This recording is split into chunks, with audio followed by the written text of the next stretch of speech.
plan A in action and not focusing so much on trying to like pivot? So I created it into 3 steps. That first step is stop selling your business.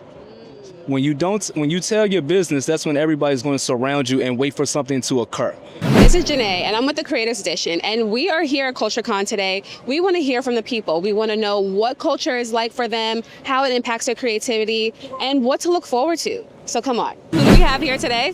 My name is Darien Brown. Nice to meet you. So what is it that you do?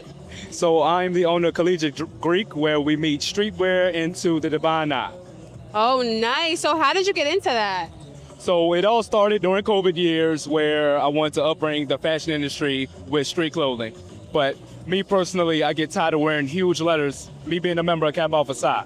So by me doing that, I was able to influence what these young kids and older people in the fashion industry are wearing today into the divine nine culture, where it's not just about big letters, it's about the history behind it as well. What was your riskiest creative move that you've taken to get to where you are today?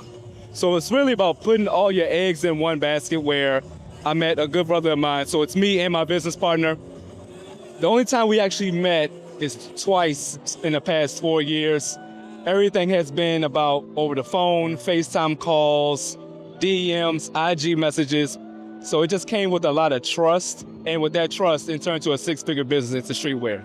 Wow. So how did you meet your business partner? Like, it was like a virtual meetup? Like, where did you find this guy?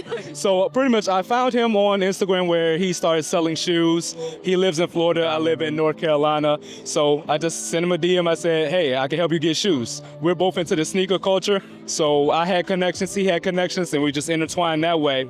And throughout the years of how much we love fashion, we decided to put that particular clothing into our great fraternity that built us together.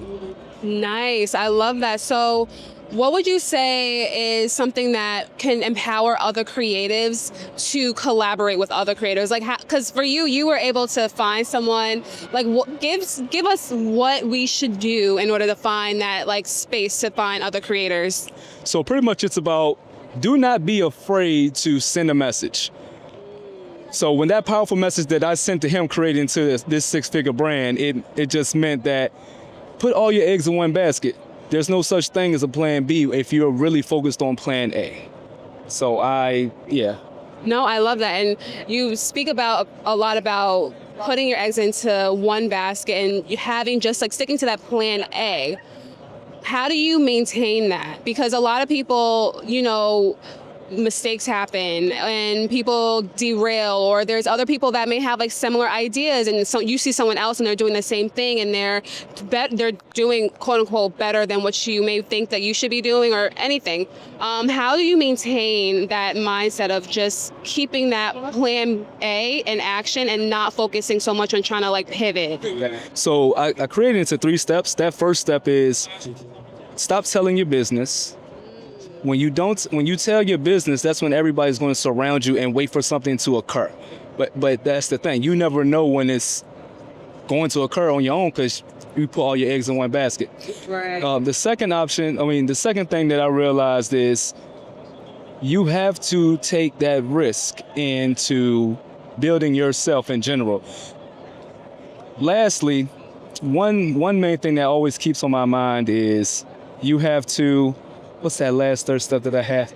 That last third step was to never be afraid to ask for help, because you cannot do everything by yourself. Exactly. You can't. No one can do anything by themselves. It's always about networking.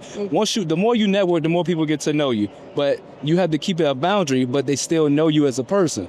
So by you doing that, you can take over the world. That's how I see fit. No, I love all 3 of those, and those are like definitely great gems, because a lot of people would never even think of that. Right. But I think that's like really, really commendable to like just share that with everyone. Yeah. And my last question to you, because you're very successful, what's one of your creative goals for 2026? So me being part of the Divine Nine, I'm also part of the oldest HBCU in the South, which is Shaw University, in 1865. So my goal now for next year is to start bringing the streetwear into the history of the HBCU culture. Not just the huge letters say, hey, I'm from this school. I'm going to put detailed facts into those schools so you can learn from them and ask me questions about them. Yeah. So actually, I have one more question. So we're here at CultureCon, and so like you're really talking about a lot about culture as well. So how does that empower you, culture? Just like what does culture mean to you? Culture means to me, that's a very good question. Really, whatever I see fit and who I'm around is really based off of energy. And what more to bring energy is the ones that we all created. I mean, everything you see here is what we created.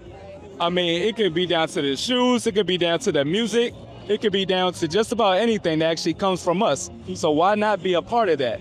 So culture means for us, by us, pretty much. Yes. I love that. I co-sign that. Thank you so much.